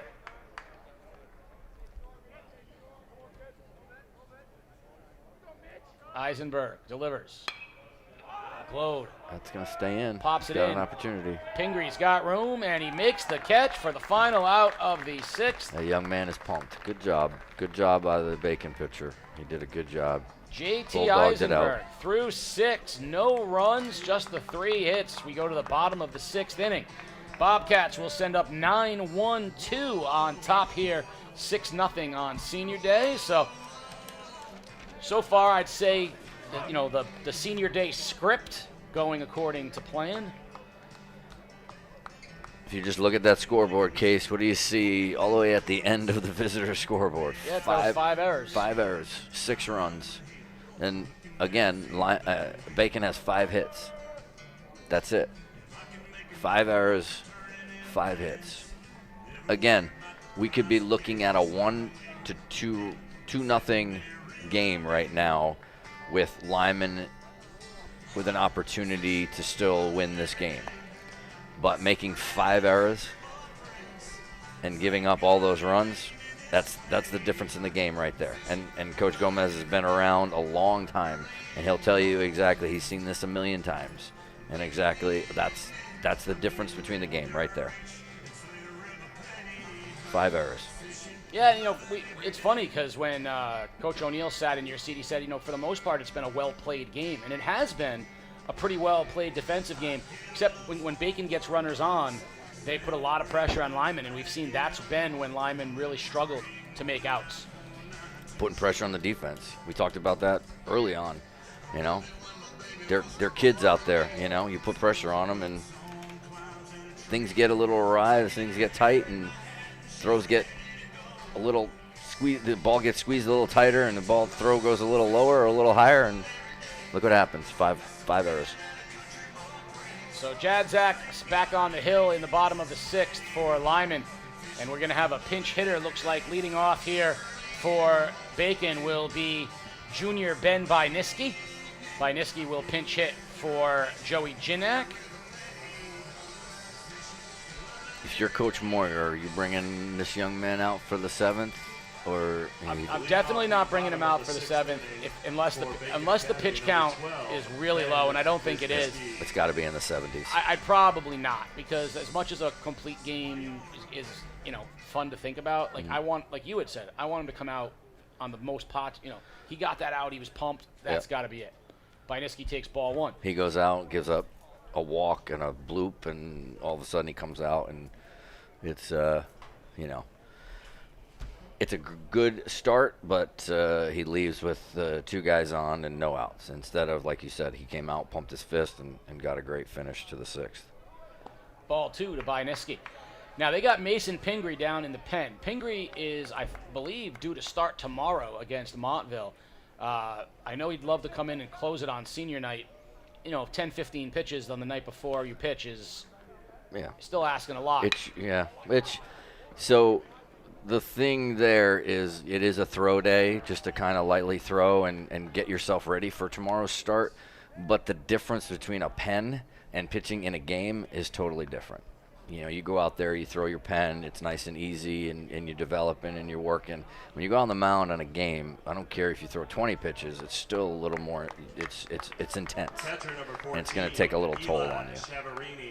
Byniski safe at first on the error from the shortstop Turbis. That'll bring up Cheverini. He's 2 for 3, and he takes a breaking ball for strike 1. Now, Pingree likes to throw. He's one of those kids who wants to throw. So I'm sure he's saying, listen, if I got to throw a pen anyway, let me go throw 15 pitches on senior night, and cap me if you really want it. There goes Byniski, and he'll steal second easily. Again, this team a little better than I do, and Coach Moyer knows this team much better than both of us. So, again, knowing this young man in the pen, if he can go out and throw 15, 20 pitches and it'd be all right and still be able to go out tomorrow and throw 70, 80 pitches, no problem against Montville, and give him a quality start, then I definitely do it. But you're up 6-0. My thing is, if you can't, they haven't really done a lot Lyman, if you can't hold a 6-run lead with somebody else instead of bringing in one of your studs. Yeah. So. And 15 pitches to get 3 outs is a lot to ask. Right. Even and that's being nice. Yeah.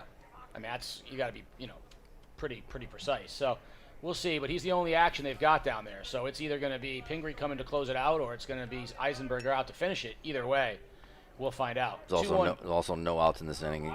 Lyman, Bacon could put up a 4-5 spot. And put a 4-spot and end it. Yep. That's true, too. So Cheverini is up in the count 3-1. Middle of the order coming up. Certainly the Bobcats are capable of putting up 4 here, and that would take care of business there. And that's why Roger really hasn't called off the. Not that 6 runs is to slow things down and stop running or playing, but. Curveball popped in the air. That's a tough play. No man's land, but incoming is Cone all the way almost to second base where the grass goes into the outfield. He makes the play. That's the second time he's done that. He's gone a long way for 2 baseballs. Center fielder Jacob Teal now with 1 out and Byniski at second.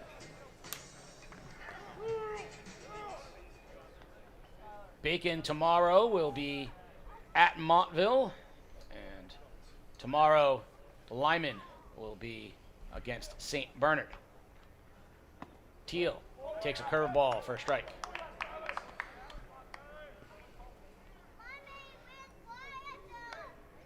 Very nice day today. Beautiful day. Now it's getting a little cloudy, but it was a beautiful day today. Yeah, it's supposed to get some showers over the next couple days, so we might be dodging raindrops even against Montville tomorrow. They're looking at the forecast. That's another reason why Pingree might be considered, because that game could be backed up. This game, as it was supposed to be played last Friday, which was the closest thing to the apocalyptic monsoon that I had seen in quite some time. That was crazy. So Coach Kevin Burke, the athletic director, was very happy to be able to move this to today, and it all worked out weather-wise, because there's nothing. That's the worst part of the athletic director's job, is a day like senior day and all the things that go into it, knowing you have to, find the date. It's not like football where it's like, hey guys, if it rains, it's senior day in the rain, right? There goes the runner by Niski trying to steal third. The throw is not in time, and down to third goes by Niski. Been the craziest spring that I have seen in a long time. We've had some bad ones, and it just seemed like every year we got our games in and it wasn't backed up. We might have played 1 week where we had 4, but it seems like every team around is playing 4 games in a week right now. Bacon will go Monday, Tuesday, Wednesday, Friday, Monday, Tuesday. That's 5 games in 7 days. And that's their last game that they can get it in before the ECC tournament. Right? That's right. I think, what is it, 24th? Is the final day you can get the last game in, Tuesday the 20th. I think Thursday is the last day. Thursday. You can get it in. Yeah, I think so. When does the ECC tournament start? I believe it starts on the weekend, and then it goes into the finals. Teal. That one's going to fall in no man's land unless the shortstop can get back there, and he does. He makes a great catch. Turbis goes back, and give him credit, because that one was one of those balls destined for nowhere, and he went back and got it. Carraro will step up with now 2 outs, so we can take the whole 4-run mercy thing off the table for the time being. Which I'm glad. Get to see 7 innings. Yeah. Plus the pizzas are just done down at Iliano's. They got to go pick them up, so we got some time. I already had my pizza. Carraro steps in with 2 outs, and the pitch from Zadjak is high.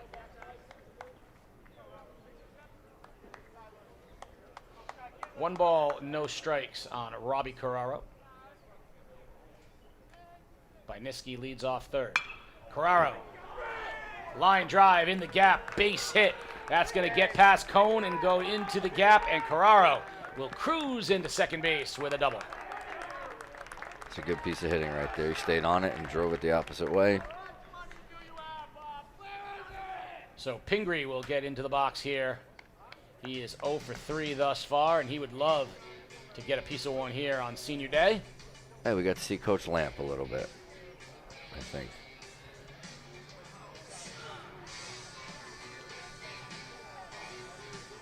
A little conversation at the mound coming up. 7-0 Bobcats lead here.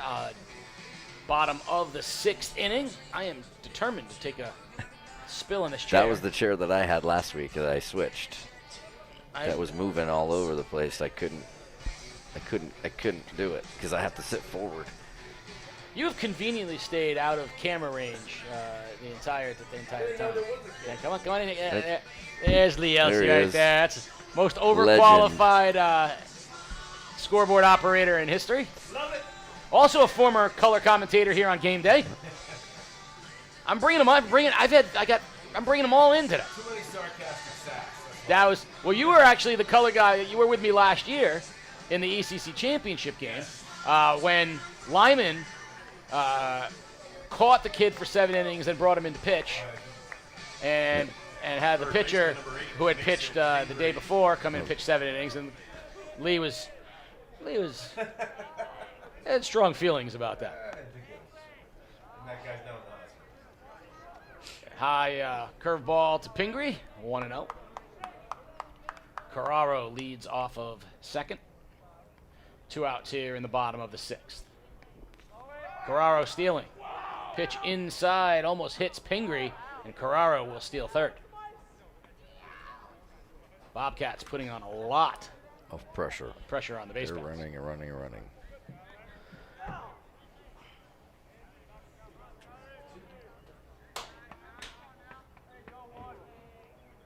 So the 2-0 pitch to Pingree. He'll be zoning up something here. Trying to drive one. Get this run home. Ball 3. There's that pick. Yeah, Lee, we talked about it last week, Lee, where the catchers now are not blocking as much and they're picking. It just drives me crazy. You know? 3-0 pitch to Pingree. Look out. And that one got behind him. And Carraro stays at third. I think Carraro thought it might have hit him. But he'll stay at third, and Pingree will go down to first with the walk. I see the great Waterford catcher, Tony Siderwitz, every once in a while. He's still working on his boat and second baseman number 10. living the salt life. And I talked to him, and I said, I want to understand how you went out lobstering every day and then went and caught at Veterans Field in that dust bowl in July and August. Yeah, that's too much. Like, that's got to take years off your life. Strike to Ethan Kreutz. It didn't matter if it rained 3 days in a row. That was still a dust bowl. Still. The only field that looked like the Sahara after 3 days of rain. Pingree leads off at first. There he goes. Pitch is high. Throw back to the pitcher, and Pingree will steal second. So Bacon will have runners at second and third. And Kreutz, who has a single on the day, as well as an RBI. Looking to tack on a couple more here. Skylar Jadzak throws. Line drive, center field, but right at Cone, and he corrals it. And we're through 6. 7-0 Bobcats. Lyman, maybe the final time at the plate here coming up. You're watching Game Day live on theday.com. Last year, Waterford senior number 4 on the grade 8, the Olympico kick. I'm here with Cam Dickinson. I don't think she can pull it off. It looks way too hard. I think it was a fluke. Get it done. I got it.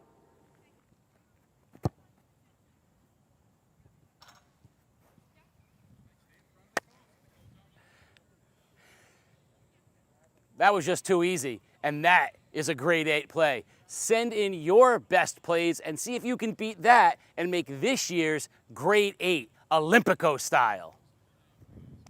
Relive a century of history from the perspective of southeastern Connecticut with the new hardcover book, Front Page News, A Century of Big Stories in the Day, 1881 to 1981. This 136-page limited edition book captures the pulse of a region and a nation, showcasing the day's most iconic front pages from its first 100 years. Order today at theday.frontpagesbook.com. We're back. Mason Pingree on to close it out for the Bobcats. The Bobcat ace with a 7-0 lead. He will move over from third base. First baseman Jason Zingler will now be over at third base, and A.J. O'Neill is now your first baseman. So O'Neill now at first, leaving the designated hitter spot. Zingler over at third, and Pingree on the mound. And he'll face the bottom of the order, Turbis, Taylor, and Bobby. Try to close this thing out here for Bacon with a 7-0 lead. Now, if what's the scenario tomorrow against Montville? If they beat them, is it just make things crazy at the top? Because I know they just lost to Stonington. So they would have split with Stonington and split with Montville. They will have beat Ledyard twice, and they still play Griswold. Assuming they beat Griswold, they will have beaten Griswold twice, they will have beaten Ledyard twice, and they will have split with the other two teams. Montville and Stonington will have both beaten Griswold twice, beaten Ledyard twice, and split. So it's going to come down to the tiebreakers. So it's all a mess. I'm pretty sure Stonington and Montville have one more game. So that could be for the championship.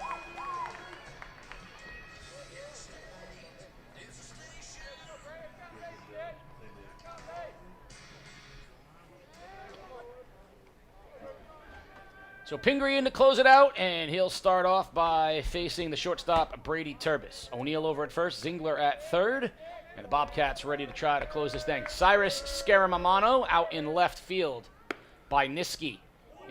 Goes in right field for the Bobcats. And Pingree wild with the first one, 1-0 to Turbis. I think if Chiaverini catches that right, I think he gets the strike. He just took his glove a little bit. It was off a little bit. 1-1 here